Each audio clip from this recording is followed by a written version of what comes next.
Madam, మీరు ఇప్పుడు మన నియోజకవర్గంలో ఎమ్మెల్యేగా పోటీ చేస్తున్నారు కదా. ఆర్కే గారు ఇంతకు ముందు మా స్లమ్ ఏరియాకి రావడం జరిగింది.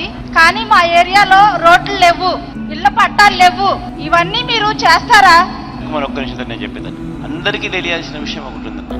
ఒక పట్ట కాదు, 2 పట్టాలు కాదు, ఏకంగా 54,000 పట్టాలు మనం పేదల కోసం ఇదే మంగళగిరి నియోజకవర్గంలో లేఅవుట్లు తయారు చేసి 54,000 మందికి మనం ఇళ్ల పట్టాలు ఇచ్చే కార్యక్రమం చేస్తే, ఇళ్ల పట్టాలు అందుకున్న అక్క చెల్లెమ్మలు ఎక్కడ జగన్ ఇంకా పూర్తిగా గుండెల్లో పెట్టుకుంటారో అని ఈ పెద్ద మనిషి చంద్రబాబు నాయుడు, ఈ లోకేష్ బాబు వీళ్ళిద్దరూ కోర్టుకు వెళ్ళి కులాల మధ్య సమతుల్యం దెబ్బతింటుంది, ఇక్కడ ఇళ్ల పట్టాలు ఇచ్చే కార్యక్రమం జరుగుతాయి అని చెప్పి ఏకంగా అడ్డుకునే కార్యక్రమం చేస్తే, మీ బిడ్డ దాన్ని సుప్రీంకోర్టు దాకా కూడా తీసుకొని పోయి ఇళ్ల పట్టాలు ఇచ్చే కార్యక్రమం మీ బిడ్డ చేశాడు.